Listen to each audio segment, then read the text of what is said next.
7h12 da manhã. Uma chamada chega ao serviço 911.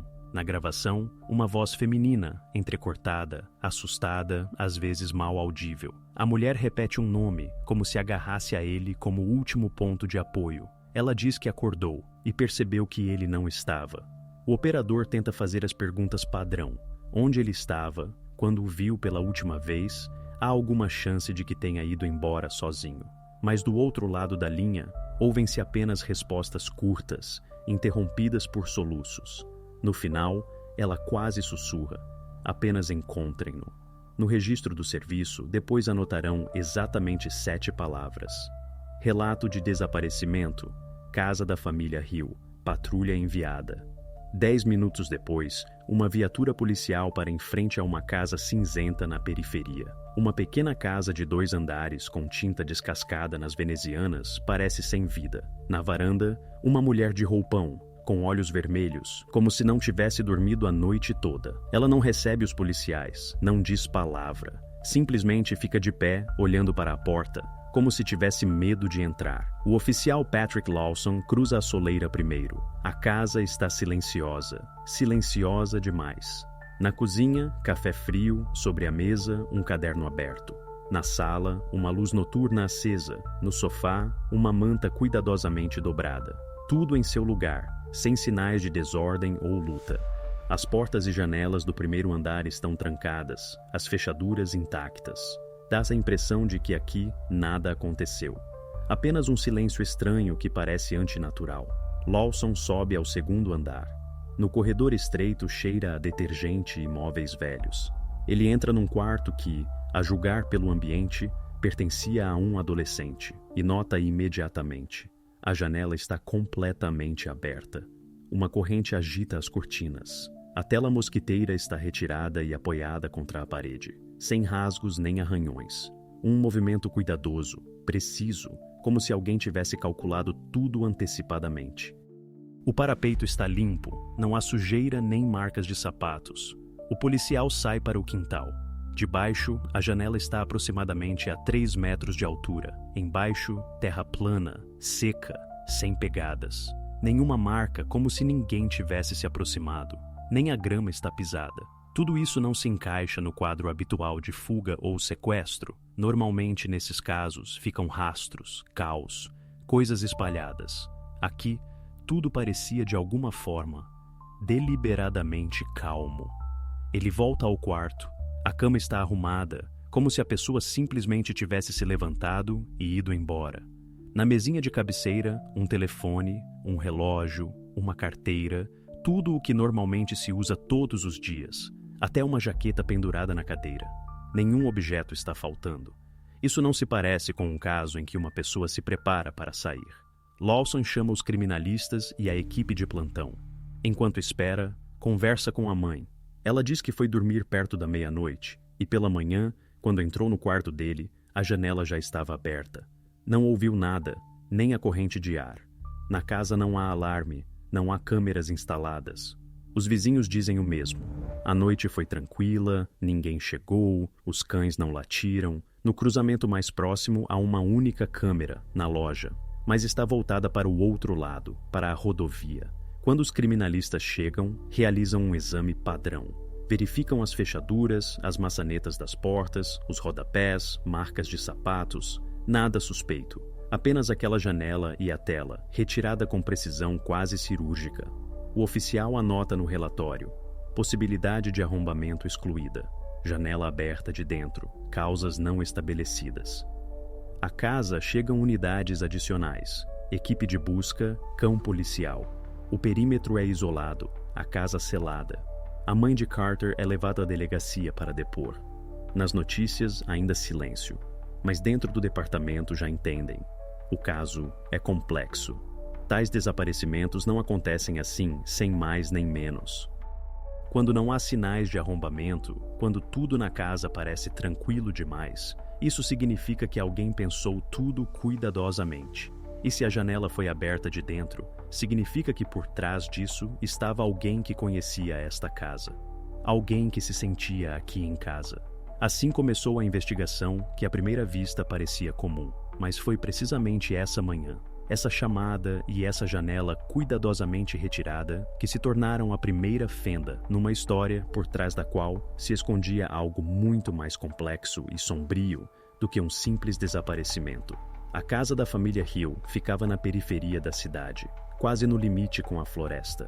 Uma casa comum de 2 andares, das que existem centenas nesses lugares. Fachada branca, pequena varanda, jardim com gramado eternamente não cortado. De fora, tudo parecia calmo. Nos relatórios da investigação, assim se anotou. 3 residentes, os cônjuges John e Martha Hill, seu filho Carter. John trabalhava de casa. Segundo os documentos, programador, contratado. Quase nunca saía da propriedade. Ia às compras uma vez por semana, o resto do tempo no computador, com fones de ouvido, até tarde da noite. Os vizinhos diziam que raramente o viam mesmo na rua. Às vezes, à noite, nas janelas do 2º andar, piscava a luz fria do monitor, único sinal de que havia alguém dentro. Martha cuidava da casa. Segundo os depoimentos, uma mulher calma, fechada, sem maus hábitos. Cuidava meticulosamente da casa, sempre limpa, ordem perfeita. Quase não saía do quintal. Um dos vizinhos disse que em 2 anos a viu apenas algumas vezes, quando tirava o lixo ou regava os canteiros. Não tinha amigas próximas, nem ligações, nem convidados. Até os entregadores que traziam produtos contavam que a porta se abria exatamente alguns centímetros, apenas para pegar a sacola. Carter estudava num programa à distância, educação domiciliar, oficialmente por razões médicas. Os professores o viam apenas nas aulas online e nem sempre. Nos relatórios da escola, indicava-se que a mãe frequentemente escrevia em seu nome, explicando as ausências. Os serviços sociais não interviam, a família parecia estável, sem dívidas nem queixas. Os Hill mudaram-se para cá há 2 anos. Ninguém nos arredores sabia de onde exatamente. No registro indicava-se o estado vizinho, mas nenhum contato anterior foi preservado. Nem parentes, nem conhecidos. Números de telefone, além dos 3 deles, não havia na base. As contas bancárias estavam em nome do marido. Tudo limpo, oficial, sem estranhezas. Mas nos detalhes, frieza e hermetismo. Quando a polícia começou a interrogar os vizinhos, ficou claro. Ninguém sabia realmente quem vivia nesta casa. Um homem do terreno em frente disse. Não falavam com ninguém. Nem festas, nem conversas, como se não existissem. Outros confirmaram o mesmo. Em 2 anos, nenhuma pessoa havia chegado para vê-los, nem parentes, nem amigos. Até o carteiro dizia que o correio para eles chegava raramente, e sempre apenas contas. Não havia mais ninguém para interrogar. Ao redor, vários terrenos vazios, 2 casas abandonadas e uma estrada que levava à floresta. A loja mais próxima a 1 quilômetro. Não há câmeras na rua. Os vizinhos, em essência, testemunhas fortuitas que não sabiam nada. Os investigadores anotaram nos relatórios. A família Hill está socialmente isolada, contatos mínimos com o ambiente externo, comunicação limitada ao círculo dentro da casa. Quando analisaram a atividade eletrônica, descobriu-se que os telefones dos cônjuges eram usados apenas para ligações de trabalho e pedidos ocasionais. Nenhuma conversa em mensagens, nem fotos, nem redes sociais. Na internet, era como se não existissem. Este modo de vida era inquietante. Num espaço fechado, onde cada passo é previsível, o desaparecimento de alguém é um evento quase impossível. Aqui, tudo está à vista. Cada som, cada movimento. Qualquer detalhe salta aos olhos. E foi precisamente por isso que o desaparecimento de Carter parecia especialmente estranho. Em tais famílias, raramente há acaso. Tudo obedece a um horário. Tudo está sob controle. Por isso, os investigadores compreenderam rapidamente. Se de esta casa alguém desapareceu, significa que alguém mais teve algo a ver. E esse alguém, quase certamente, vinha de dentro. Segundo os dados oficiais, a última atividade registrada na casa da família Hill corresponde à noite de 14 de outubro. Às 21 horas, Martha declarou que colocou Carter para dormir. Tudo transcorreu calmamente. Escovou os dentes, viu alguns minutos de vídeo no tablet e apagou a luz. Uma noite comum, sem nada particular. Às 21h30, John subiu, abriu a porta do quarto dele, certificou-se de que dormia e voltou silenciosamente ao escritório. Depois disso, afirma que não saiu de lá até as 2 da manhã. Às 0h05, segundo Marta, ela deu uma olhada no quarto do marido, mas não quis incomodá-lo. Ela mesma foi dormir perto da meia-noite. E pela manhã, às 7, levantou-se e percebeu que Carter não estava no quarto. Essas marcas temporais tornaram-se a base de toda a investigação. Os investigadores anotaram o intervalo entre 21 e 37 horas, 9 horas e 30 minutos. Durante este tempo, ninguém entrou nem saiu da casa. Todas as portas fechadas de dentro, as janelas trancadas, exceto uma, no quarto de Carter. Esta janela de eventos tornou-se a chave de todo o caso. E foi precisamente nela que depois encontraram mais perguntas do que respostas. A primeira coisa verificada foi a reação dos pais. O protocolo de interrogatório mostra que Marta manteve-se firme, mas os olhos moviam-se o tempo todo. Disse que acordou por causa do frio, foi arrumar o cobertor do filho e viu a cama vazia. Não ouviu nenhum som durante a noite, nem passos, nem movimento, nem batida de janela. John confirmou o mesmo. Tudo estava silencioso. Eu teria ouvido se alguém andasse pela casa, mas os oficiais sabiam. O piso de madeira nesta casa rangia até sob um gato. Qualquer movimento na escada ressoava em eco por todo o primeiro andar. E se ambos realmente não ouviram nada, isso significava uma coisa. A pessoa que entrou no quarto movia-se extremamente cautelosamente. Ou não entrou ninguém. Depois, o cão. Um pequeno mestiço que a família mantinha no quintal servia como uma espécie de guardião. O animal reagia a qualquer som, especialmente à noite. Mas naquela noite, o cão não deu nenhum sinal de alarme. Não latiu, não gemeu, não tentou entrar na casa. Os vizinhos confirmaram. Todo o bairro estava em silêncio. Para a investigação, este era um fato quase impossível. Mesmo se alguém tivesse entrado na casa pela janela do segundo andar, o cão teria sentido o cheiro de estranho. Mas ficou em silêncio. Isso destruía a versão de sequestro externo. O oficial Lawson, em seu relatório, anotou: o estado da casa indica ausência de luta, sinais de arrombamento ou pressa. O ambiente conserva a sensação de rotina. O quarto de Carter parecia como se ele simplesmente tivesse saído e não voltado. A cama cuidadosamente arrumada, o travesseiro reto.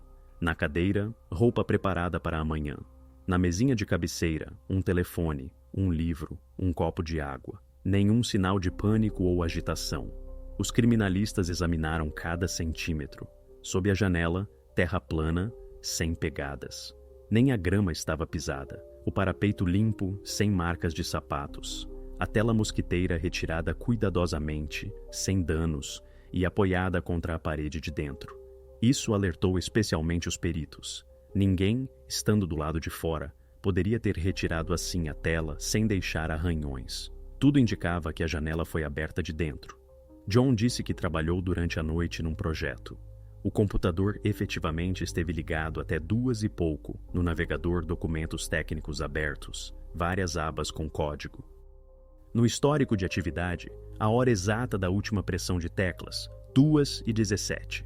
Depois disso, o laptop passou para modo de suspensão. Isso significava que aproximadamente a partir desse momento reinava silêncio total na casa. Marta contou que dormiu profundamente e não acordou. Quando os investigadores perguntaram se dormiu profundamente, ela respondeu: como nunca. À primeira vista, uma frase comum, mas para os oficiais isso tornou-se um detalhe importante. Um sono profundo demais na noite do desaparecimento parecia suspeito, especialmente numa casa onde antes ela reagia até ao ranger de uma porta.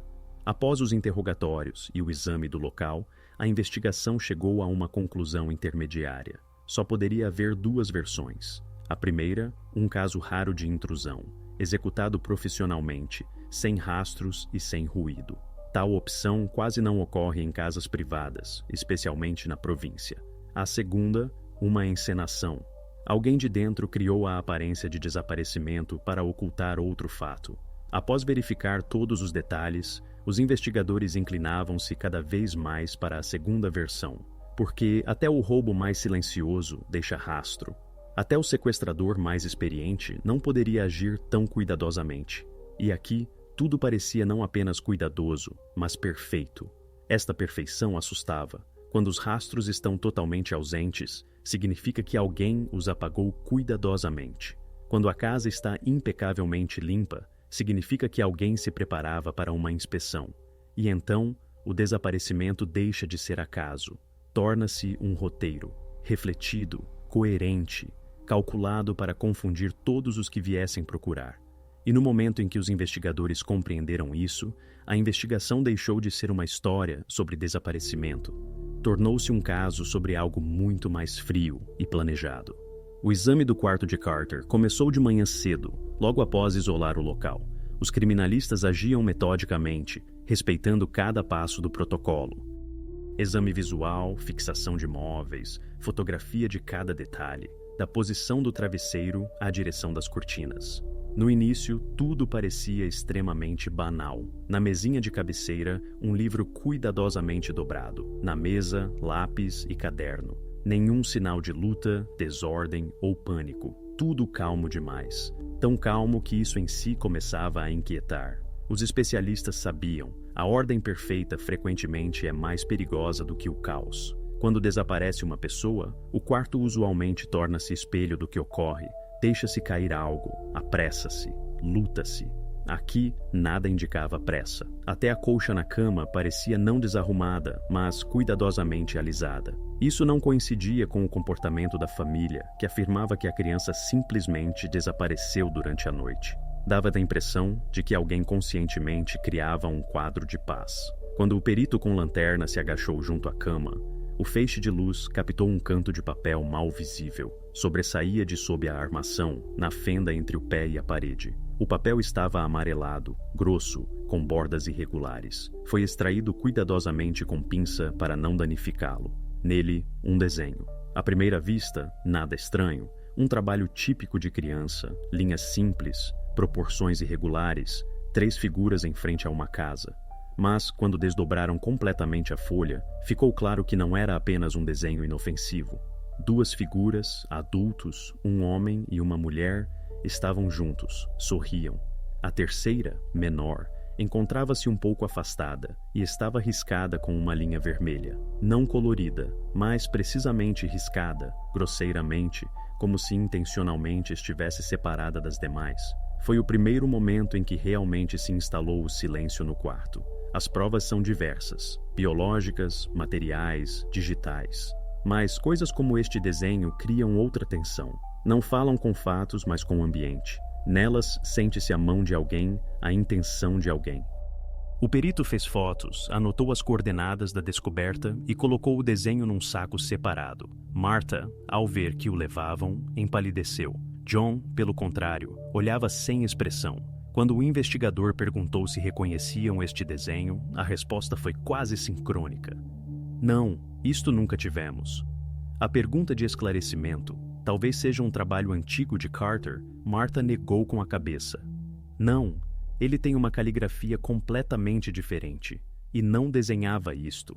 Os peritos compararam o papel com outros desenhos encontrados em sua mesa. A diferença era evidente. O estilo, os traços, até o lápis, diferente. Papel mais áspero, amarelado, como se tivesse ficado anos. No verso, débeis rastros de cola, como se alguma vez a folha tivesse sido colada à parede. Isso tornou-se a chave. Se o desenho não pertencia a Carter e os pais não o reconheciam, restava apenas uma opção. Apareceu aqui antes de a família se mudar para a casa. O que significava que o quarto guardava uma história da qual ninguém sabia. Mais tarde, os criminalistas estabeleceram que o papel efetivamente era antigo. A análise de fibras mostrou, produzido o mais tardar no final dos anos 90. Nessa época, Carter nem sequer tinha nascido. Esta descoberta mudou a direção da investigação. Agora, o desaparecimento não podia ser considerado isoladamente. A casa onde tudo ocorreu deixou de ser simplesmente um lugar. Tornou-se parte do enigma. Quando os investigadores verificaram o arquivo de transações imobiliárias, descobriu-se que antes esta casa pertencia a outra família. Os registros fragmentários, o proprietário morreu, a moradia ficou vazia muito tempo, depois passou para a propriedade de uma agência. Desde então, vários anos ninguém viveu nela permanentemente. Nesse momento, a investigação deu pela primeira vez um passo atrás, não para frente como habitualmente em direção ao criminoso, mas para trás, em direção à história da casa mesma. E isso era revelador. Quanto mais aprofundavam, mais compreendiam que o desaparecimento de Carter podia não ser o início da história, mas sua continuação. Enquanto os peritos trabalhavam com as provas, a equipe de investigação ocupou-se de verificar a família Hill. É um procedimento padrão. Nos primeiros dias após um desaparecimento, verifica-se tudo: biografia, local de trabalho, contatos, dívidas, relações. Usualmente, tais verificações não dão nada significativo, mas, às vezes, tornam-se, precisamente, o ponto de viragem. Assim aconteceu aqui. O relatório do Departamento de Análise mostrou Martha Hill limpa. Nascida no estado vizinho, formada em escola pedagógica, últimos anos sem trabalho, ocupando-se da casa. Nem dívidas, nem queixas, nem sanções administrativas. Um perfil perfeito. John Hill, pelo contrário, suscitava questões. No início, nada inusual. Freelance, administrador de sistemas, contrato permanente com empresa privada. Mas na verificação detalhada, emergiu um documento de arquivo do final dos anos 90. Formalmente estava classificado, mas a solicitação da equipe de investigação deu acesso. Na coluna Histórico-Judicial, havia uma curta linha quase indiscernível. Figurou em caso de desaparecimento de pessoa, 2003. Esta frase mudou instantaneamente a atitude em relação ao caso. Uma coisa é uma tragédia familiar. Outra completamente diferente se um dos participantes já havia figurado numa investigação similar. Os investigadores solicitaram o caso antigo através do Departamento de Arquivo.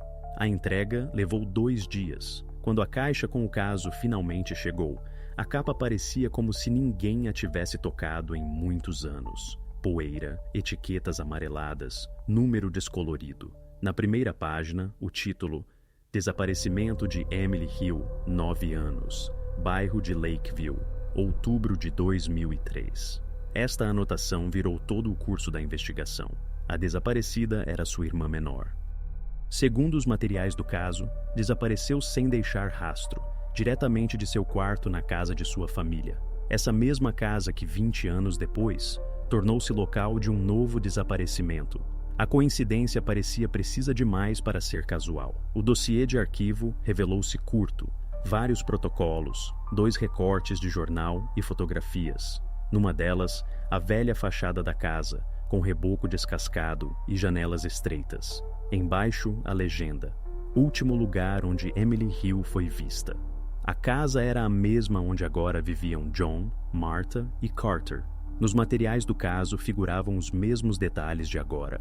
Ausência de sinais de arrombamento, janelas intactas. O cão não reagiu. Até a descrição do quarto coincidia quase palavra por palavra. Cama junto à janela, escrivaninha, cadernos cuidadosamente dobrados. Só que agora, tudo isso não parecia coincidência, mas um padrão sinistro recorrente. John então era adolescente e formalmente não foi implicado no caso. Seu interrogatório durou menos de 1 hora. No relatório do oficial constava: depoimento estável, sem contradições detectadas. No momento do desaparecimento, encontrava-se no porão. Depois disso, o caso lentamente se extinguiu e 1 ano depois foi fechado por falta de provas. Quando o investigador Reynolds relia os registros de arquivo, notou o endereço do antigo proprietário da casa. Hill Joseph. Era o pai de John. Morreu em 2012 e a casa passou ao filho por herança. Assim, quando John com sua família mudou-se para lá há 2 anos, simplesmente voltou para casa, para essa mesma casa onde uma vez desapareceu sua irmã. Nesta etapa, a investigação mudou de direção. O desaparecimento de Carter já não era considerado um caso isolado. Agora, parecia uma repetição de uma velha história que uma vez já havia ocorrido neste lugar. O investigador sênior, numa reunião interna, disse diretamente: a história não se repete por acaso. Repete-se onde resta uma culpa não resolvida. John foi convocado para novo interrogatório, formalmente para esclarecer detalhes do caso antigo, oficiosamente, para verificar sua reação. Quando lhe mostraram a velha fotografia da irmã, olhou longamente e não disse palavra, apenas anotou: Não queria voltar lá, foi decisão de Martha. A partir desse momento, seu status mudou. Formalmente ainda figurava como testemunha, mas de fato, tornou-se o primeiro suspeito.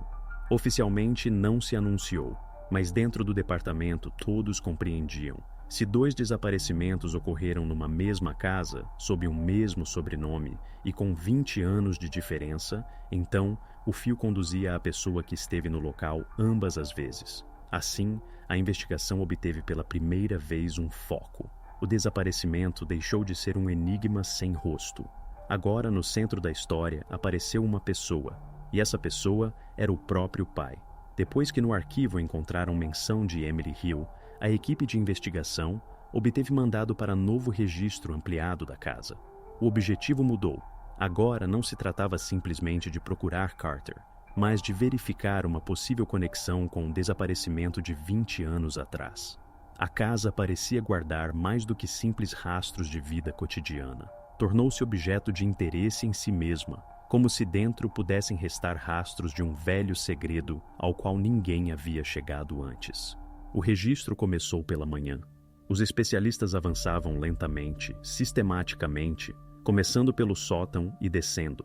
Elevador, scanner, lâmpadas, tudo funcionava em modo normal, até que um dos oficiais desceu ao porão. Lá, atrás de prateleiras com ferramentas e caixas, notou uma estreita porta de madeira, quase se confundindo com a parede. As dobradiças enferrujadas, na fechadura, uma grossa camada de poeira. A porta parecia elemento de construção antiga que haviam esquecido. Mas a estranheza residia noutra coisa. Estava trancada de dentro. Quando os oficiais perguntaram a John sobre ela, reagiu bruscamente. Disse que essa porta sempre estivera fechada e a chave se perdera há tempo. Segundo ele, atrás dela não havia nada importante. Uma sala velha que seu pai havia clausurado alguma vez. Mas a entonação denunciou insegurança. As palavras soavam como resposta preparada antecipadamente.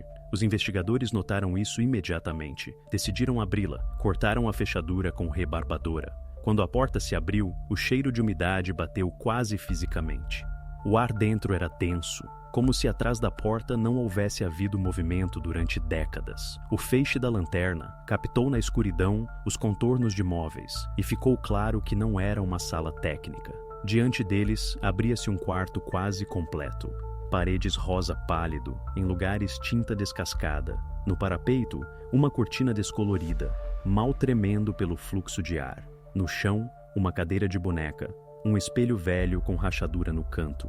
Tudo estava coberto de poeira, como exposição de museu que ninguém tinha tocado desde o início dos anos 2000. Era um quarto infantil, congelado no tempo. Nas paredes, dezenas de desenhos. O papel havia amarelado, mas os contornos ainda eram distinguíveis. Os mesmos rabiscos, a mesma maneira do desenho encontrado sob a cama. Imagens simples, casa, sol, figuras. Só que em cada desenho repetia-se um detalhe. Sempre havia 3 pessoas, e uma delas estava à parte. Às vezes rodeada por linha vermelha, às vezes riscada. A caligrafia era reconhecível, era o mesmo autor cujo trabalho encontraram no quarto de Carter. Os criminalistas cuidadosamente tiraram os desenhos da parede, embalaram separadamente. Sob a camada de papel, encontraram uma inscrição em giz, diretamente sobre o reboco.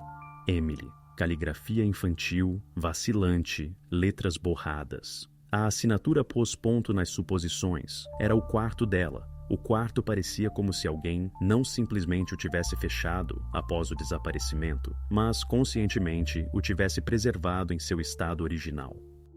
A poeira cobria tudo com camada uniforme. Nas prateleiras restavam livros velhos, bichos de pelúcia, roupa cuidadosamente dobrada em gavetas. Até a cama estava feita.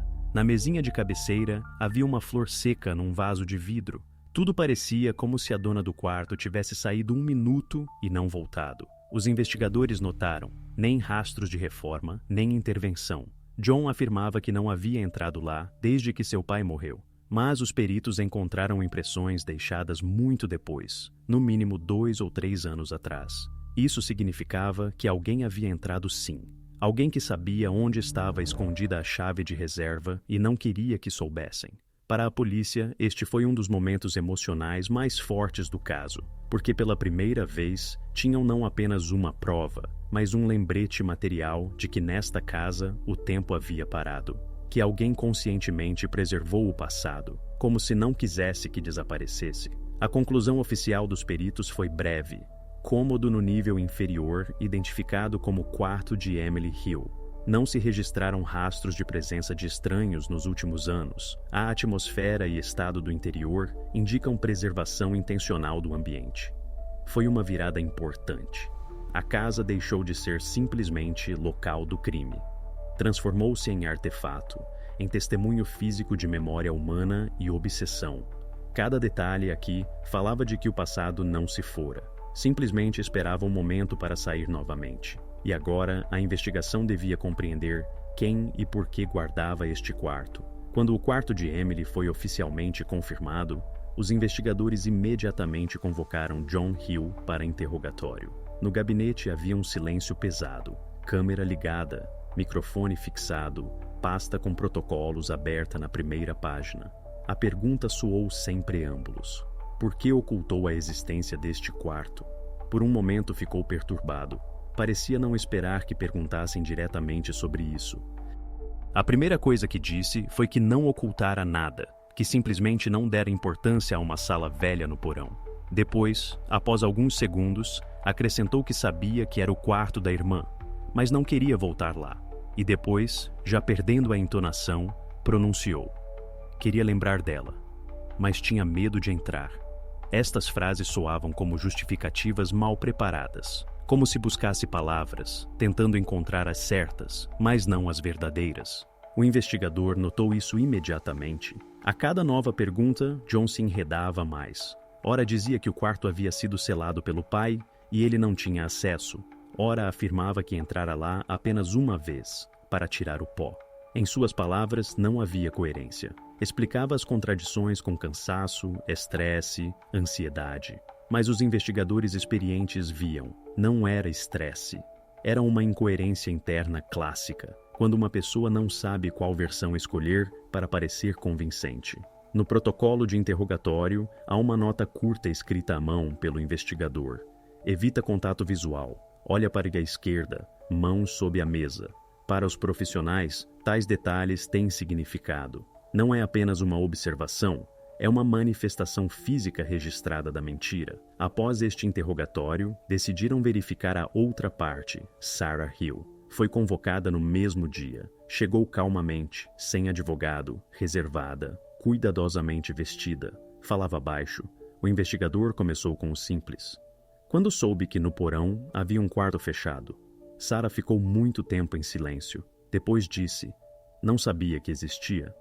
Esta resposta pôs ponto em sua versão, porque as palavras de John, ditas várias horas antes, soavam exatamente opostas. Ele assegurava que Sarah sabia do quarto, que foi precisamente ela quem insistiu em que não o tocassem. Nos registros oficiais, agora figuravam duas versões diferentes de um mesmo fato. O investigador precisou se ela, alguma vez, descera ao porão, se vira lá uma porta. Sarah negou. Disse que tinha medo do porão, não descia lá. Quando lhe mostraram as fotografias do quarto encontrado, desviou-se. Disse apenas: se isto é verdade, não entendo por que não me disse. Para a investigação, este foi um momento chave. Até esse momento, os cônjuges pareciam um todo, mantinham-se juntos, respondiam igualmente, comportavam-se coordenadamente. Agora, seus depoimentos começavam a divergir. Tudo o que haviam dito antes, sobre a noite do desaparecimento, sobre o comportamento do cão, sobre a hora em que foram dormir, agora requeria nova verificação. A fratura entre eles tornou-se evidente. John fechou-se, parou de comentar o que ocorria. Sarah, pelo contrário, começou a cooperar. Aceitou o teste do detector de mentiras e forneceu seus dispositivos eletrônicos para análise. John recusou. Foi o momento em que os investigadores sentiram pela primeira vez que o caso avançava. Até agora, tudo parecia congelado. Os fatos, as provas, os depoimentos não formavam um quadro geral. Agora que suas versões divergiam, aparecia dinâmica. Uma mentira começava a deslocar outra. O relatório oficial registrou isso brevemente. Os depoimentos dos cônjuges divergem. A versão do marido é incoerente. A versão da esposa contradiz depoimentos anteriores da família. Notou-se alto nível de tensão emocional entre as partes. Para a investigação, isso significava uma coisa: o fronte comum que mantinham desde o início havia rachado. E era precisamente nessa rachadura que podia esconder-se a resposta ao que ocorreu naquela noite. No quarto dia de buscas, quando a esperança de encontrar algo parecia já escapar, um grupo de voluntários tropeçou num objeto estranho. A floresta a esse momento havia sido peneirada de longo a largo. Os cães estavam cansados, os drones giravam sem resultado, e as coordenadas dos quadrados de busca já começavam a repetir-se. E de repente, na encosta, junto a um velho riacho, entre galhos caídos, alguém notou um canto de plástico sobressaindo ligeiramente da terra. Era uma pequena lancheira, uma caixa de comida infantil, coberta de terra e folhas úmidas. A tampa estava colada pela sujeira, mas através dos arranhões ainda se liam adesivos descoloridos, animais de desenhos animados dos quais restavam apenas contornos. À primeira vista, nada especial. Podem-se encontrar centenas, mas a inscrição na tampa fez todos congelarem. Lá, irregularmente, com caneta esferográfica, estava escrito um nome: Carter. A caixa foi colocada cuidadosamente num saco. Chamaram os criminalistas. Quando a abriram, dentro havia pertences pessoais de Carter, uma pulseira de elásticos, um chaveiro com a letra C, uma chave pequena e um guardanapo no qual estava traçado com tinta escura. Eu lembro. Tudo parecia como se alguém especialmente tivesse escolhido estes objetos. Não simplesmente lixo ao acaso, não bugigangas descartadas, mas símbolos cuidadosamente reunidos da memória de alguém. Mas, sob esta camada, no fundo do recipiente, jazia outro objeto. Um velho caderno gasto pelo tempo com capa mole, com inscrição apagada na primeira página. Emily Hill, 2003. Pela umidade, as bordas das páginas haviam inchado ligeiramente, mas as letras ainda eram legíveis. Este momento tornou-se decisivo, porque agora, dois eventos separados por 20 anos resultavam vinculados não apenas por sobrenome, mas por prova física. O diário de Emily e as coisas de Carter num mesmo lugar, numa mesma caixa. Para a investigação, foi um choque. Tais coincidências não acontecem. Isto não é achado da natureza, não lixo ao acaso. É um ato, consciente e calibrado. As primeiras conjecturas voaram uma após outra. Um dos agentes supôs que o diário poderia ter sido acidentalmente desenterrado por animais, ou a água o arrastara do porão para a floresta. Mas o estado do caderno refutava esta versão. Estava seco, limpo, sem rastros de longa permanência na terra. Isso significava que o deixaram recentemente. E fizeram isso com cálculo, para que fossem precisamente os buscadores quem o encontrassem. O lugar onde a caixa estava também não fora escolhido ao acaso. Era um velho setor da floresta, a 500 metros da casa dos Hill, onde raramente alguém ia. A trilha não estava marcada nos mapas, mas do terraço do segundo andar da casa via-se através de abertura entre as árvores. Isto é, quem colocou a caixa conhecia o terreno e possivelmente até observava as buscas de longe. Os criminalistas notaram outro detalhe. A tampa do recipiente não estava simplesmente fechada. Os fechos estavam gastos, como se os tivessem aberto mais de uma vez. Isso significava que alguém havia mexido nesta caixa, reordenado objetos. O que significava que a composição de seu conteúdo não era acaso, mas uma mensagem cuidadosamente pensada. E aqui, a investigação teve duas linhas de interpretação. A primeira, uma tentativa de manipulação, plantação de prova com o objetivo de confundir o caso. A segunda, um gesto simbólico feito por alguém que queria que a polícia olhasse para o passado. A favor da segunda versão, falava como o achado estava apresentado, tudo dentro cuidadosamente dobrado, sem rastros de pressa. Até o guardanapo com inscrição dobrado pela metade, como se alguém se preocupasse de que o texto fosse preservado. No relatório oficial, o momento do achado foi descrito quase secamente. Descoberto recipiente plástico azul com adesivos. Dentro, objetos de uso pessoal, identificados como pertencentes a Carter Hill. Sob os objetos encontrado caderno de papel, datado de 2003, com assinatura Emily Hill, origem em estabelecimento. Mas para os investigadores, não era apenas um relatório, era uma virada de tentativas de encontrar uma pessoa, a compreensão de que era preciso procurar algo completamente diferente. Que não eram dois casos separados, mas um, estendido no tempo. E foi precisamente este momento que se tornou o ponto onde o racional começava a chocar-se com algo inexplicável. Porque um diário que esteve 2 décadas aparece subitamente onde se desenvolve a busca de um novo desaparecido. E isto não pode explicar-se por acaso. Alguém vigia. Alguém dirige esta história desde as sombras. Agora, a investigação concentrava-se não em onde Carter desaparecera, mas em quem quer que saibamos sobre Emily. O diário de Emily foi remetido para a perícia ao laboratório da direção. Foi estudado por vários especialistas ao mesmo tempo: grafólogos, psicólogo, perito em análise físico-química do papel. O trabalho era feito cuidadosamente, folha por folha, sob lupa, para preservar todos os rastros, até impressões digitais ou micropartículas. Mas a principal atenção foi dedicada ao conteúdo, porque o texto não são simplesmente palavras. É o estado de uma pessoa, seus pensamentos, medos, intenções. A primeira metade do diário parecia inofensiva, entradas curtas, simples, observações sobre o clima, reflexões sobre a escola, queixas sobre o tédio. Várias vezes menciona-se o irmão. John ri quando desenho, e o pai que sempre está ocupado e não fala da mãe. Nesta etapa, tudo parecia um diário adolescente típico. Mas depois, começando aproximadamente do meio, o ânimo do texto muda radicalmente. Aparece um novo personagem, o amigo. É descrito não como pessoa, mas como presença. Numa entrada, Emily escreve: "Vive nas paredes. Ouço como sussurra quando penso nele. Às vezes diz que não dorme porque nos vigiam."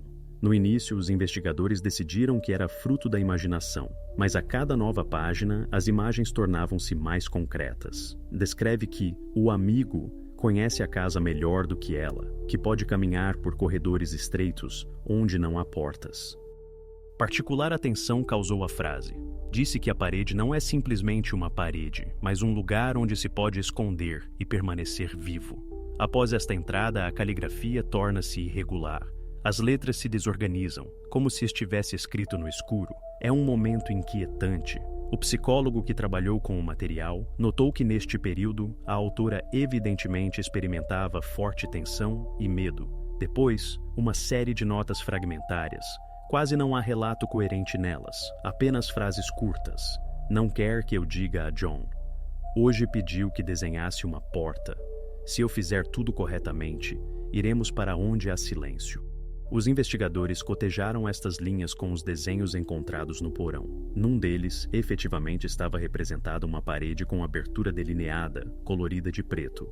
O perito grafólogo confirmou que a mão de Emily mudava perto das últimas entradas. As linhas tornaram-se entrecortadas, as letras alongadas, como se escrevesse rápido e tivesse medo de não ter tempo de terminar. Não é estado de escrita tranquila, é impulso, arrebatamento. A última entrada ocupa quase uma página inteira, caligrafia grande e regular, no alto cuidadosamente traçado. Hoje iremos embora para sempre. Nem data, nem explicações, nem assinatura. Apenas esta única frase, e embaixo, rastro de derramamento de tinta, como se a da autora tivesse parado no meio de uma palavra.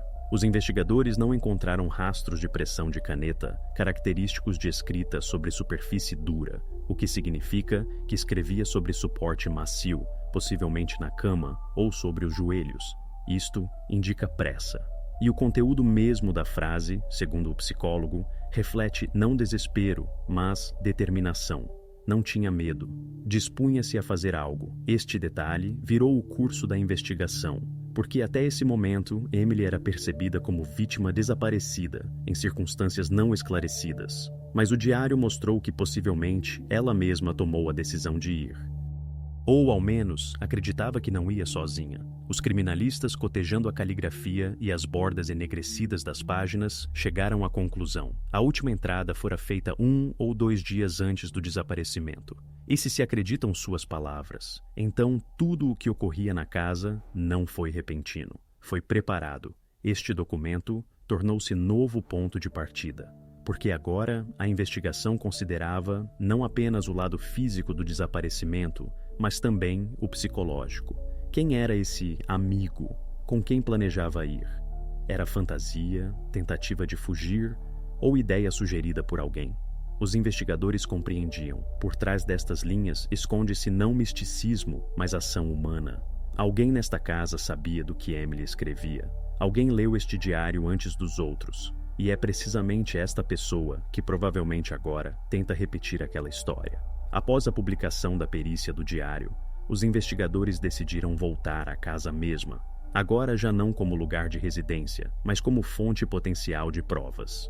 A esse momento ficou claro, em toda a história havia coincidências demais para crer em simples cadeia de acasos. E a frase do diário, "o amigo que vive nas paredes", já não parecia fantasia infantil. O arquiteto da municipalidade local forneceu os velhos planos do edifício. A Casa dos Hill foi construída nos anos 60, depois reconstruída várias vezes. Os planos eram imprecisos, com anotações à mão, mas algo saltou à vista imediatamente. Entre os cômodos habitáveis, intervalos estranhos. Não dutos de ventilação, não tubos, simplesmente vazios.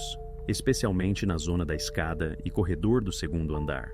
No esquema, parecia como se parte do espaço simplesmente tivesse desaparecido, como se alguém deliberadamente escondesse 1 metro ou 2 de parede.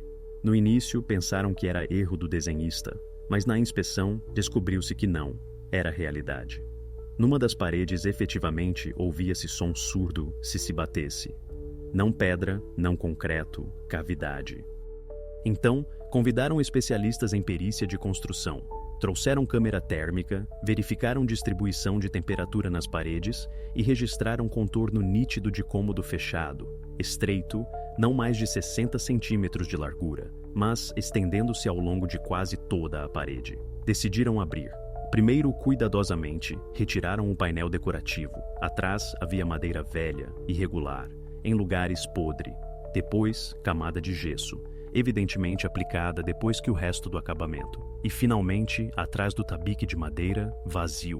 Passagem estreita adentrando-se, com rastros de poeira velha, teias de aranha e fino caminho de marcas no chão. Não humanas, mas rastros de algo que arrastaram ou transportaram. Quando acenderam a lanterna, viu-se que a passagem estendia-se mais longe, a outra parede. Lá, segundo cálculos, devia haver becos sem saída, mas a câmera térmica mostrava o contrário, como se atrás houvesse outro espaço. Então, abriram esse lado também. E diante dos olhos abriu-se um quadro que fez com que a todos secasse a garganta por um momento. Atrás do falso muro havia um pequeno cômodo, sem janelas, sem ventilação, teto baixo, como se o tivessem construído não para viver, mas para ocultar. No chão jazia um colchão velho, ao lado uma lata, um pedaço de tecido e uma pequena lanterna.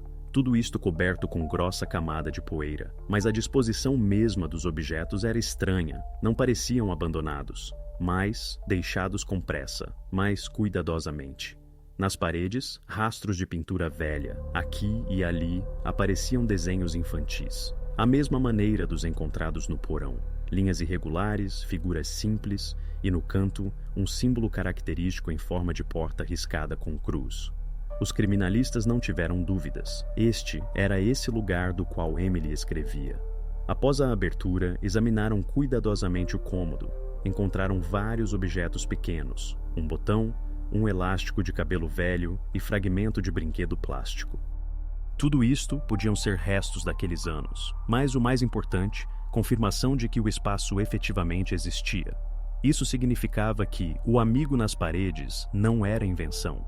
Alguém efetivamente pôde estar lá. Surgiu nova versão, que na casa possivelmente se ocultava um estranho, não um fantasma, não fruto da imaginação, mas pessoa que vivia nestas paredes. Deslocava-se por passos ocultos, observava. Talvez até participou do desaparecimento de Emily. Para verificar a teoria, exploraram dutos de ventilação, porão, sótão e descobriram várias passagens estreitas que levavam a estes espaços ocultos. Uma delas saía diretamente atrás do armário no quarto de Michael, outra sob a escada, onde, segundo vizinhos, ele frequentemente sentava-se quando era adolescente. A investigação não tirou conclusões precipitadas, Mas o simples fato de existência destes corredores secretos virou toda a investigação. Agora, a história do amigo místico adquiria dimensão real. Se alguém pôde viver nas paredes, observar o que ocorria e até sair, isso explicava muito. A ausência de sinais de arrombamento, o silêncio, as estranhas coincidências. A casa na qual os Hill tentavam construir nova vida revelou-se não ser simplesmente edifício velho. Era um labirinto, organismo oculto dentro do qual durante décadas algo vivia ou se escondia. E agora os investigadores compreendiam. Para desenredar este caso, teriam que explorar não apenas a família, mas a casa mesma, seu passado, suas entranhas, seus segredos. Quando os investigadores voltaram à casa para novo exame, a atenção concentrou-se imediatamente naqueles passos atrás das paredes.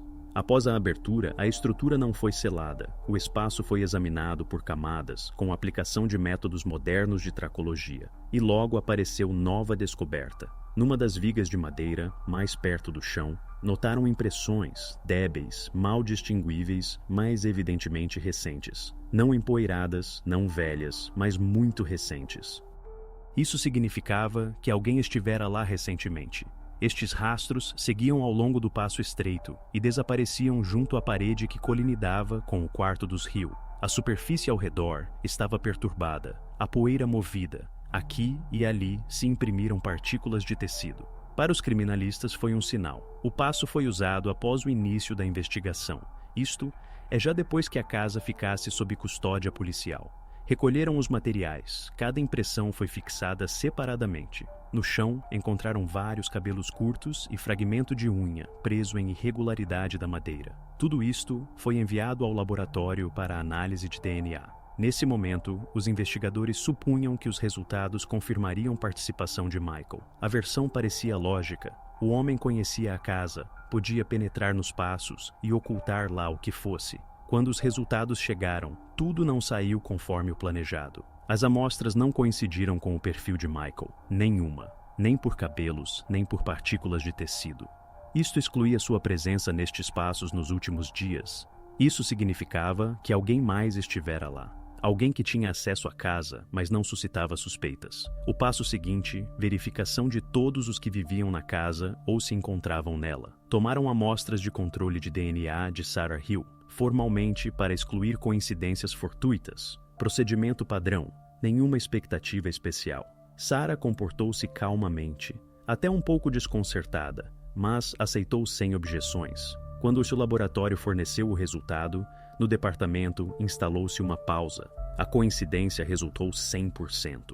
Todos os rastros encontrados, cabelos, células de pele, micropartículas de tecido, pertenciam-lhe, só a ela. Isto virou toda a investigação, porque Sarah nunca fora considerada como potencialmente implicada.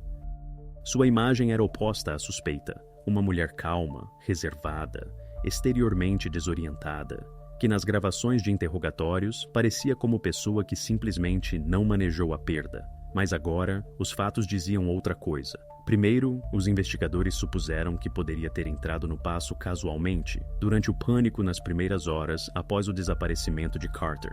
Mas o acesso a estes passos era impossível sem ferramentas. Os tabiques se abriam com esforço. Parte das tábuas tinha que ser quebrada. Isto não podia ter ocorrido casualmente. Depois, começaram a verificar os prazos temporais. Os peritos judiciais em micropartículas estabeleceram que as impressões e fibras de tecido foram deixadas no máximo 2 dias antes da chegada da polícia. Isto é, Sarah esteve lá já depois de declarar o desaparecimento. Isto abria perspectivas novas e extremamente desagradáveis. Se sabia da existência dos passos, então conscientemente ocultava este fato.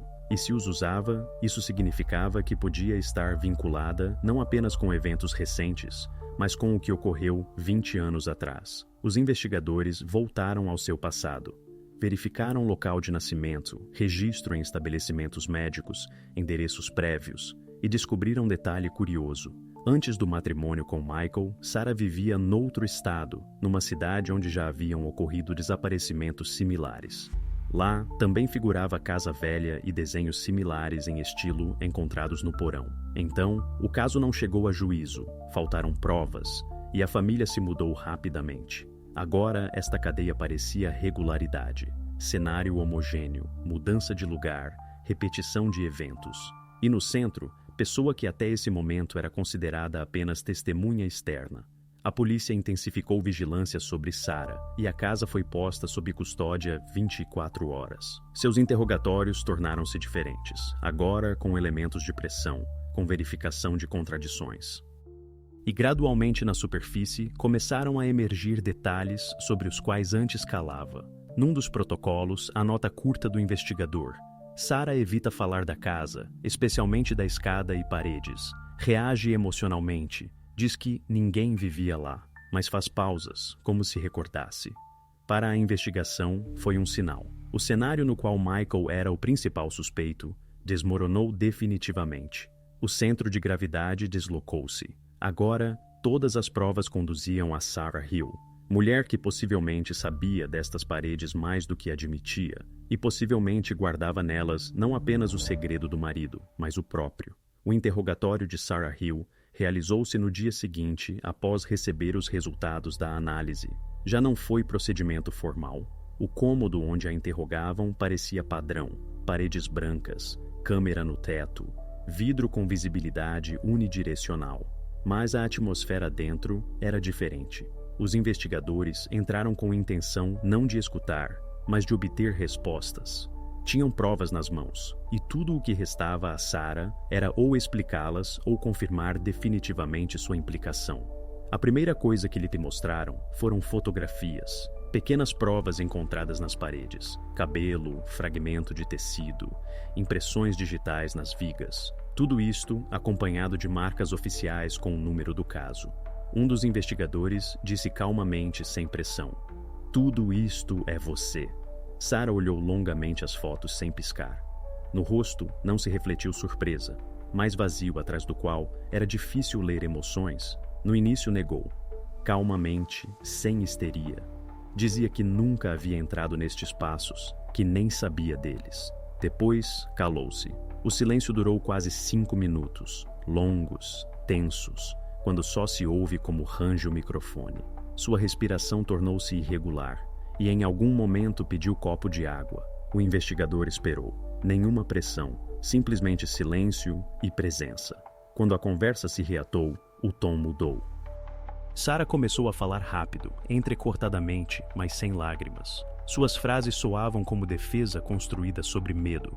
Afirmava que os passos existiam muito antes de sua chegada, que a casa era não simples, que dentro ocorriam coisas que não podiam explicar-se.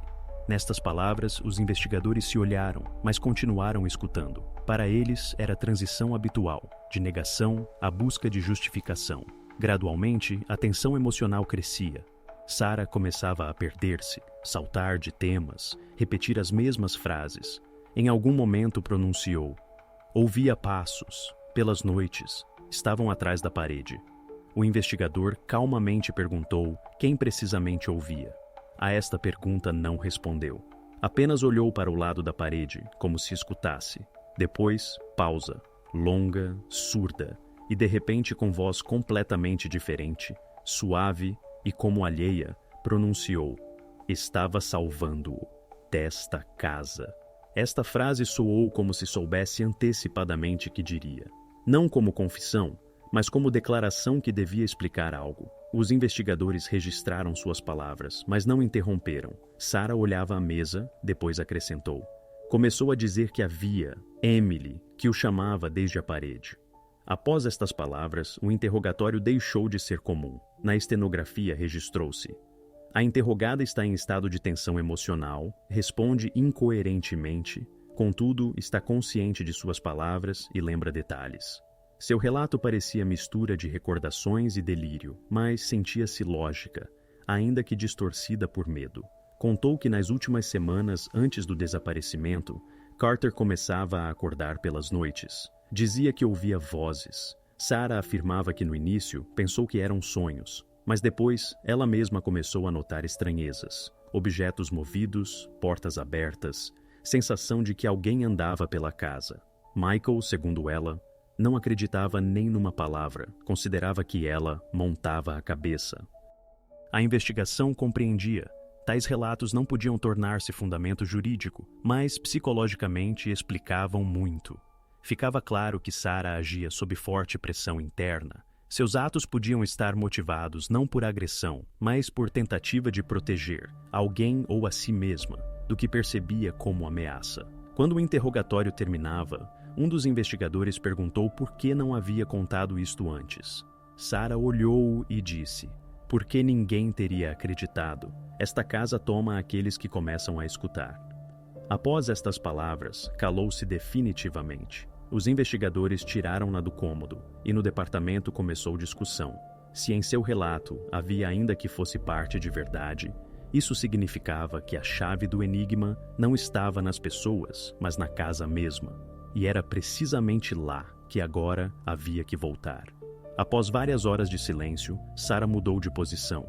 Já perto da noite, no corredor diante da cela, pediu falar com o investigador principal. Não exigiu advogado, não pôs condições. Simplesmente disse que estava pronta para mostrar onde se encontrava Carter.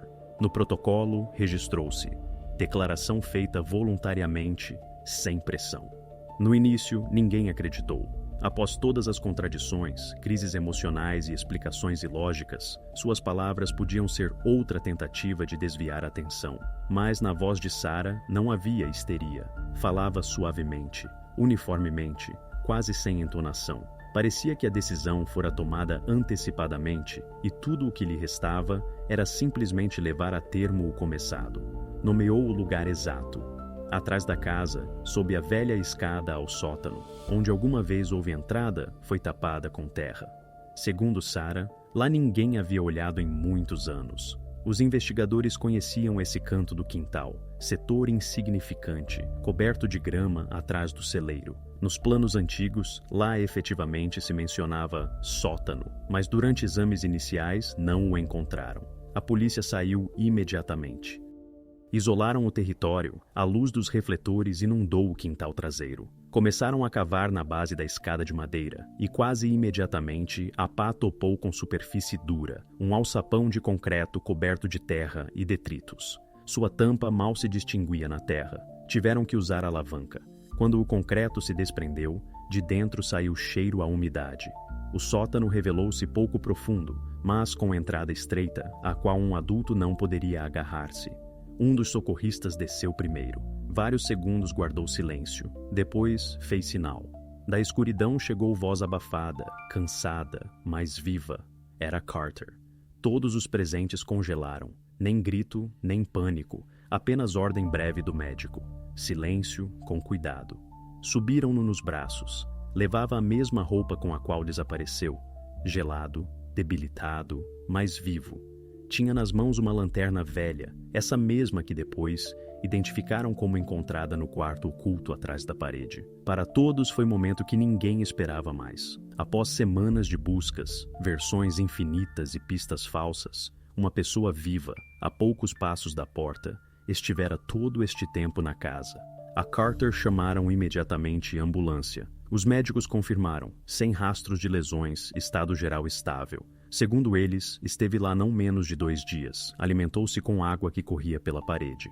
E, o particularmente estranho, no cômodo não havia sinais de luta, nem rastros de cordas, nem tentativas de sair. Quando os investigadores perguntaram a Sarah por que não contou isto antes, respondeu calmamente.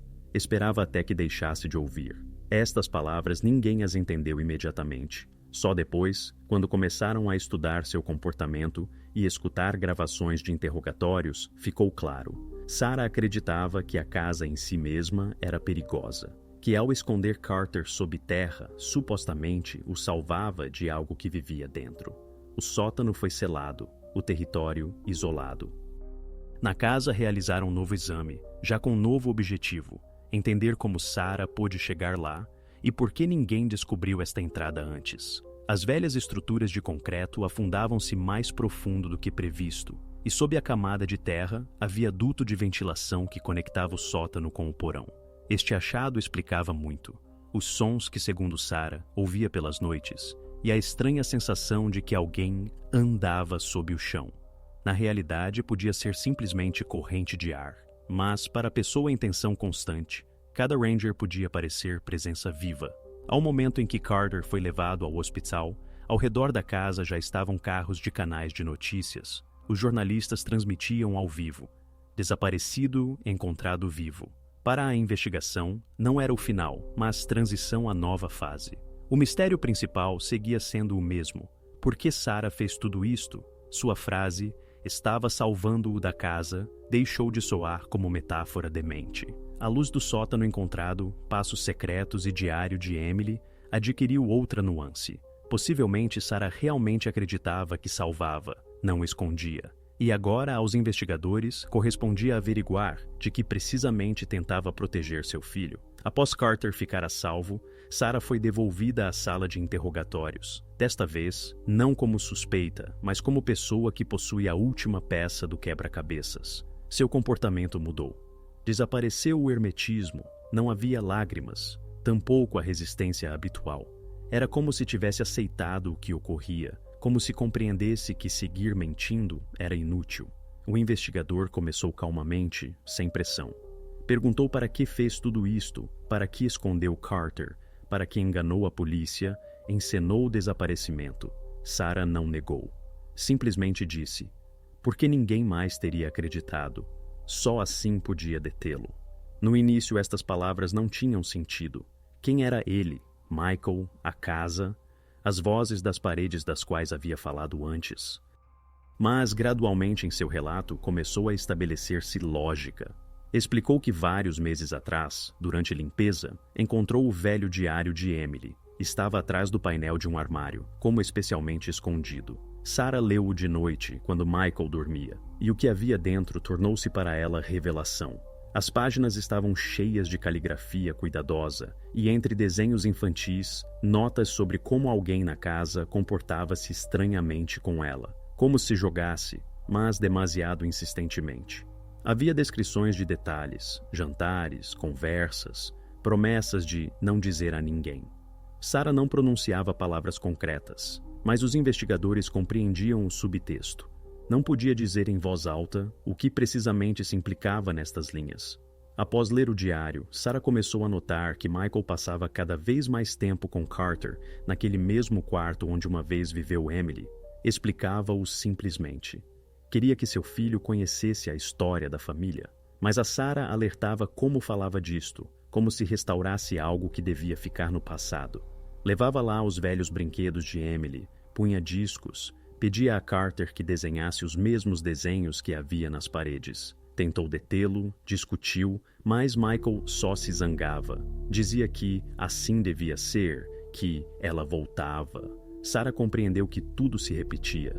A mesma história, as mesmas paredes, os mesmos rituais. Então, segundo ela, não teve medo por si mesma. Teve medo por Carter e porque a casa os arrastava novamente ao mesmo laço que há 20 anos. Afirmava que ouvia pelas noites passos, riso infantil, golpes de trás da parede. Às vezes vozes como se alguém falasse com Michael quando ficava sozinho. Sarah considerava que a casa tomava os homens, que algo nela atuava sobre eles, obrigando-os a repetir atos alheios. Seu ato foi desesperado. Decidiu encenar desaparecimento. Não por vingança, não por benefício, mas para atrair atenção.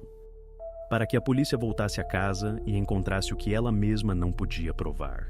Compreendia que sozinha não se arranjaria e que a única maneira de deter esta repetição era fazer tudo ruidosamente, mesmo ao preço de sua própria liberdade. Em algum momento baixou a cabeça e disse suavemente: não queria que morresse, queria que tudo finalmente terminasse. O investigador registrou esta palavra: terminasse. Para ele, não soava como confissão de crime, mas como súplica por cessação de ciclo que durava tempo demais. Quando o interrogatório terminou, no departamento havia silêncio total. Mesmo aqueles que estavam seguros de sua culpa já não podiam olhá-la como manipuladora de sangue frio. Sua história soava como loucura, mas por trás dessa loucura sentia-se verdade. Formalmente, sua confissão não levantava responsabilidade. Ocultou uma pessoa, induziu a investigação em erro, pôs em perigo vidas alheias. Mas o motivo que estava por trás de tudo isto revelou-se não interessado e não malévolo. Foi ação de medo e possivelmente de amor. Nessa mesma tarde, os investigadores voltaram à casa.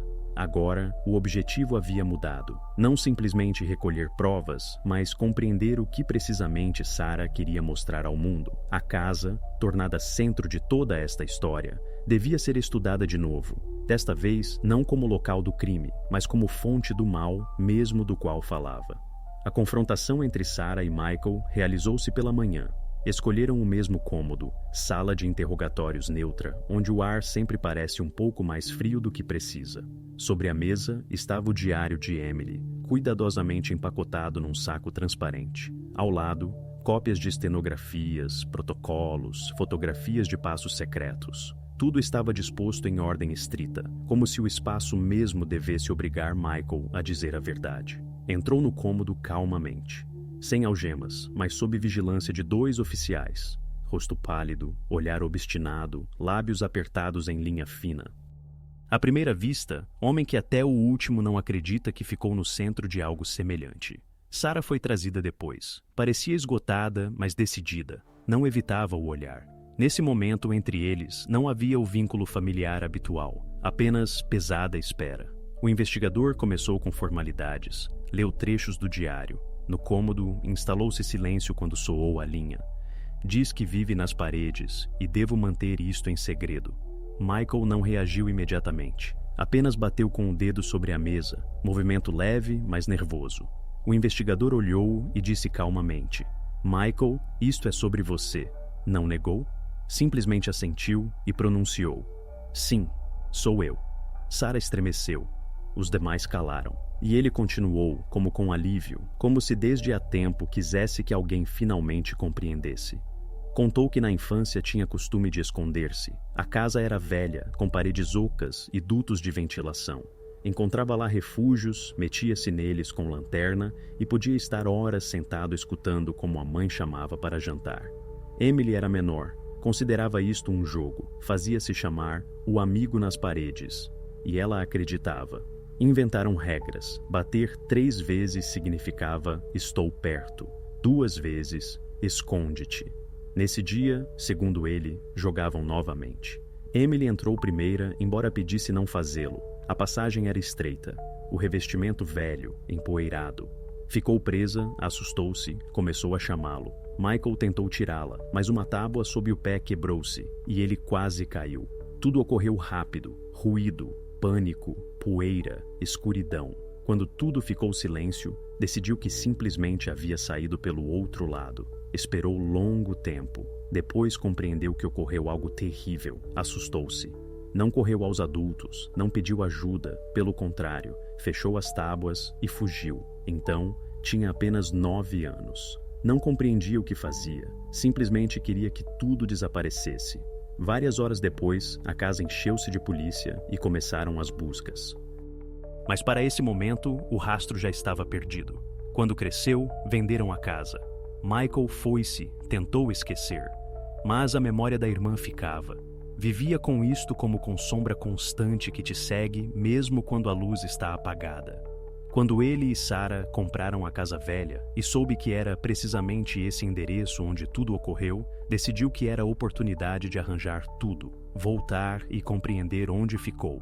Mas, em vez de contar à esposa, começou a agir de outra maneira. Abriu novamente os passos, restaurou o quarto, reuniu velhos pertences de Emily, como se tentasse devolver o passado. Dizia que sentia sua presença, que se tudo se repetisse, poderia ouvir sua voz. Para ele não era loucura, mas tentativa de espiar. Sarah, nesse momento, já não podia escutar. Desviou-se, mas o investigador insistiu em que ficasse. Michael continuou, igualmente calmo, sem desgarramento, mas com alguma resignação na voz. Disse: Não queria que Carter ficasse envolvido. Só pensei que se ele ouvisse, poderia entender o que eu ouvi então, para que a encontrássemos juntos. O investigador fez anotação no protocolo. Confissão obtida voluntariamente. O suspeito afirma que eventos de há 20 anos tiveram caráter involuntário. Quando tudo terminou, Michael, pela primeira vez em todo o tempo, levantou os olhos, olhou Sarah e pronunciou: Só queria que ela deixasse de me chamar. Esta frase ficou suspensa no ar. Depois dela, já não havia nada a acrescentar. Nesse momento, ficou claro que a história que manteve em tensão toda uma cidade não era sobre vilania, mas sobre erro infantil que cresceu em pesadelo durante toda uma vida. Todo o resto, buscas, medo, desaparecimentos, revelou-se ser eco desse dia que duas crianças não puderam superar. Agora, a investigação só restava confirmar as palavras de Michael, e se tudo coincidisse, restaria apenas uma tarefa: devolver a paz à casa onde tudo começou. O processo durou pouco, mas deixou sensação de peso, como se atrás destas paredes se julgasse não apenas duas pessoas, mas toda uma época de seu medo. A sala estava cheia, jornalistas, vizinhos, parentes de Emily, várias pessoas da administração local. Todos vieram ver como terminaria a história que 20 anos viveu a nível de rumores e conjecturas. Michael estava sentado calmamente, olhos baixos. Seu defensor dizia que a confissão foi voluntária, que não havia motivos para ocultar a verdade, e que todo o ocorrido era consequência de erro infantil pelo que toda a vida pagou com sua própria razão. Os psiquiatras confirmaram. Tem diagnosticado transtorno relacionado com memória suprimida e sentimento de culpa. Todos estes anos não pôde livrar-se da imagem da irmã, que como não o soltava, e depois, através da casa, através dos sons, através do filho, lembrou-se de si novamente. Sarah foi trazida à audiência separadamente. Parecia esgotada, mas controlada. Não negou nenhum dos atos que cometeu. Seu advogado falava de que todo o ocorrido era ato de desespero. Não tentou causar dano, não fugiu, não se escondeu, e pelo contrário, ela mesma conduziu a investigação à solução. Em essência, sem ela, a história teria ficado como segredo, enterrado nas paredes da casa velha. O promotor exigia penas reais, para ambos, por falso testemunho, por ocultação de fatos, por retenção de pessoa. Mas a opinião pública já trabalhava contra ele. Era demasiado evidente que não era história sobre criminosos. Era história sobre gente que viveu tempo demais em armadilha do passado. O tribunal escutou depoimentos de peritos, psiquiatras, criminalistas. Depois, falou Michael. Suas palavras não soavam como justificação, mas como pedido de deixar tudo para trás. Disse: "Queria contar isto antes, mas tinha medo. Agora, provavelmente, já não há nada a temer." E pela primeira vez em muito tempo, olhou Sarah.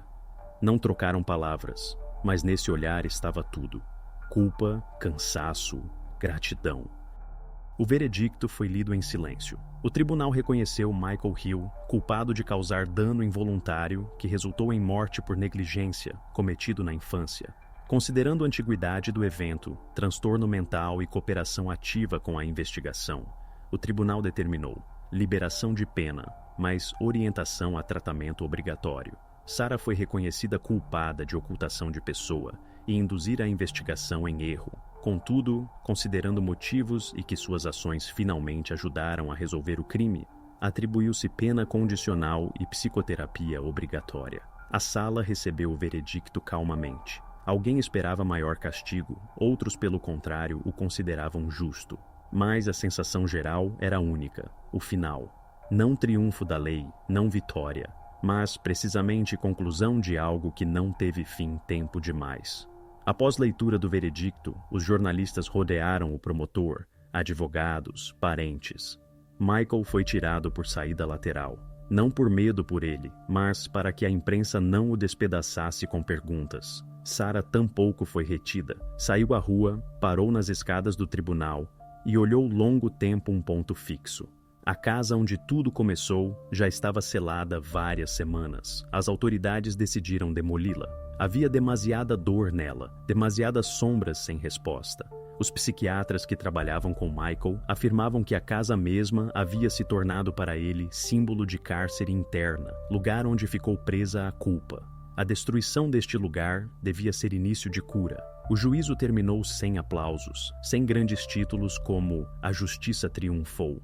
Tudo parecia diferente, silencioso, quase íntimo, como se a cidade exalasse após longo pesadelo. E para os investigadores, este caso tornou-se recordação de que a verdade nem sempre nasce em protocolos. Às vezes, esconde-se em paredes, em diários, em vozes quebradas. E quando finalmente sai à luz, não traz alívio, apenas silêncio. Nesta etapa, a investigação considerava-se encerrada. Mas adiante da investigação, restava ainda uma tarefa: estudar a casa mesma. Não como prova, mas como fenômeno, porque, por estranho que pareça, mesmo após o veredicto, as pessoas continuavam dizendo que pelas noites lá se ouviam passos.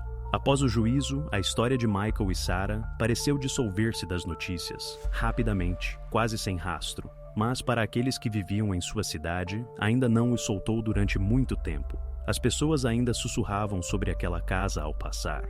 Alguns afirmavam que suas paredes lembravam, outros que sentiam como se ainda houvesse alguém lá. E embora oficialmente o caso estivesse fechado, os rastros do passado ficavam nas coisas mais simples, em olhares alheios, em pausas incômodas, em casas alheias onde temiam olhar ao sótão. Após o veredicto, Sarah com Carter foram transferidos à cidade vizinha. Com o tempo, conseguiu recuperar a custódia. Tomou quase um ano, com verificações obrigatórias, sessões de comissão, conclusões médicas.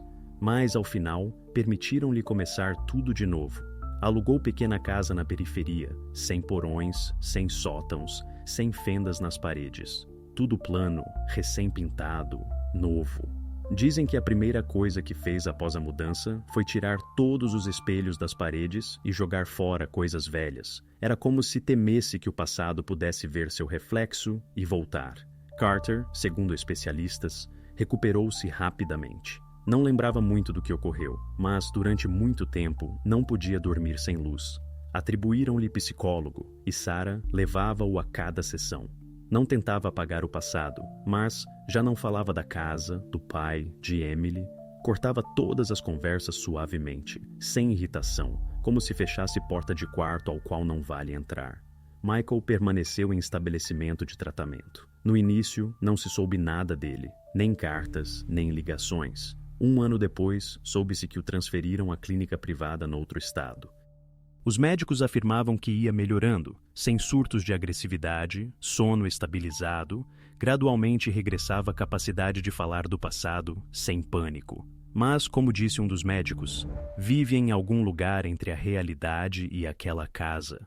E a casa mesma, essa que se tornou o ponto central de toda a história, logo desapareceu. A decisão de demolição foi tomada após a perícia. O edifício foi declarado perigoso. Os operários contavam depois que as paredes dentro eram ocas, como tecidas de labirinto. Em alguns lugares, as tábuas como podres desde dentro, embora exteriormente a madeira parecesse firme. A poeira assentava-se lentamente, e quando a escavadora cortou o último ângulo, o ar por um segundo tornou-se denso, como pesado. Um dos habitantes disse depois: "Não ruiu, foi como se dissolvesse." No lugar da casa ficou o terreno baldio. A terra foi removida, semeada com grama, instalou-se cerca. Planejavam construir novo complexo residencial, mas nenhum promotor começou os trabalhos. Os funcionários municipais explicavam isto com burocracia, mas os locais sabiam, ninguém simplesmente queria tocar aquela terra.